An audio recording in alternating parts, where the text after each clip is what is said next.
in a while. I grew up in Woodridge, which is a suburb in Brisbane, and we would have loved that game.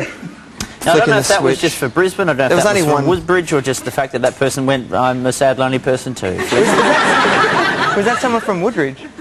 Oh. No, they're just toying with me.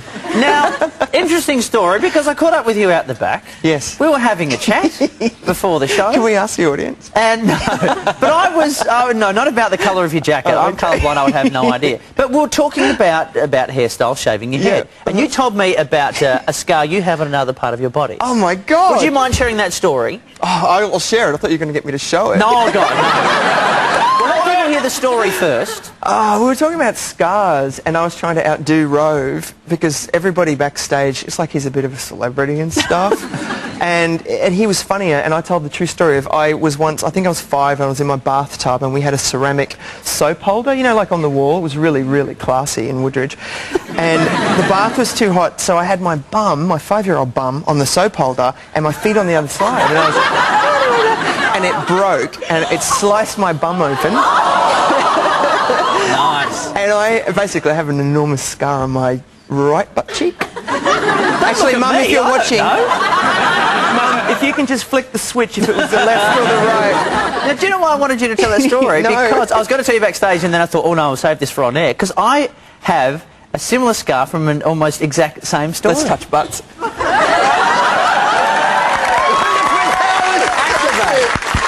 But mine was my dad going, this old-style soap dish, we don't want this. You cut your bum on a soap dish? So he's gone to break it off with a hammer. Right. But only got halfway through the job and just went, whatever.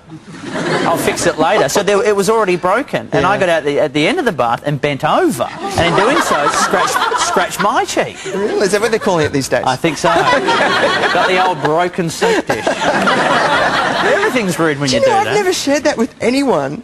And I never would have. And I thought I was telling you in confidence, but I'm actually kind of glad I did. Well, so we bonded over that. So it's made me seem more human to the nation. Well, that's nice. Now, why that seemed like such an awkward thing to say. But mentioning, of course, Savage Garden, something that was such a big part of your life. Does it seem, you know, bringing up a lot of fond memories? What sort of memories does it bring back to go through the best of collection when you're putting it together? It's weird, I've got to tell you, because obviously there's a lot of great memories. It was incredible. But, you know, when I was a kid growing up, best ofs meant, well, they were kind of lame. I was saying to someone backstage, do you remember Kerry Ann Kennelly had a best of? It was called Quintessential Kennel. Yes, Kennelly. Or something. And I love her, but I always thought best ofs were sort of a bit cheesy, and I resisted it for the longest time. I really did, putting out a best of. It's been 5 years, and I finally kind of agreed. But no, it is good. I'm getting to a positive thing. It's a great thing. It forces you to really look at what you've achieved in your life, and all the good things and all the bad things, and for me, it's like, this is 10 years of having a recording contract, and the people that I love have been around in the business for 20, 25 years, and I just think, wow, I better have a plan for the next 10 or 15 years because I want to stick around. So that's kind of what it's done for me. Now, there was talk, or a lot of rumour anyway, that you and Daniel would get back together to write a new song for the album. Right. Was that ever a chance? Oh, God, yeah. Yeah, I mean, I pretty much championed the fight to get it to happen, because you have to understand, although we don't have plans to get the band back together, a best of is something that a record company can release without your permission anyway. And I think the one really respectful thing they did for us, many of them, but they were very, very gracious in not putting out a best of unless we were happy with it. And, you know, I wanted there to be new music on there. So yeah, we talked about it, definitely. But you have put a solo single on there, So Beautiful.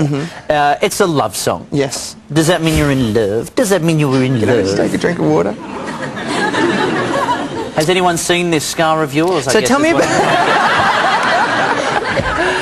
Oh, I'm really happy. I'm really happy, yes.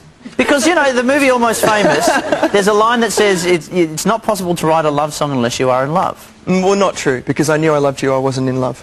Truly, madly, deeply, I was in love, definitely. And I knew I loved you, I wasn't. I was really sad, actually, when I wrote that song. And Insatiable, I was really sad when I wrote that song, and I'm not now, so... So anything more you can tell us about this mystery love? You know, the thing is, and call me stupid, but I'll end where we began, which is I'm a kid from Woodridge in Brisbane, and I've learned that celebrities make a huge mistake sometimes when they they make their love life a commodity, and I've always vowed not to do that.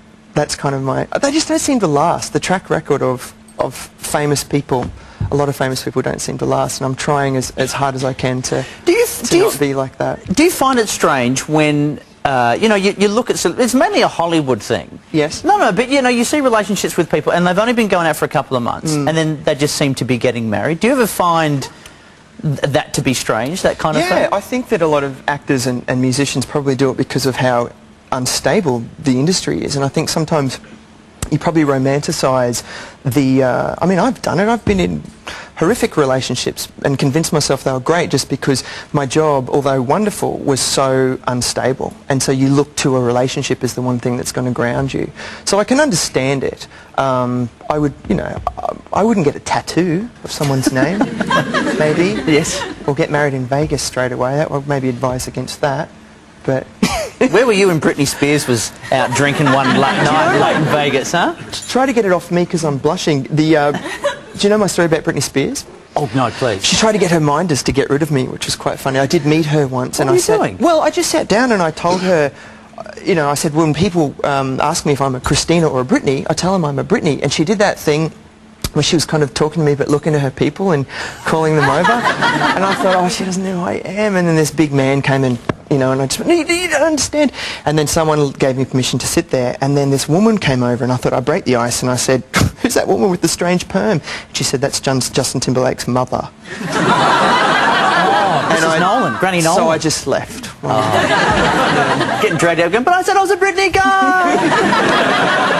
Well, look, the album Truly Madly Completely, the Best of Savage Garden CD, also available with a limited edition DVD as well. And the new Robbie Williams single. It's on there. It's out on Sunday. Please thank Darren Hayes, everyone.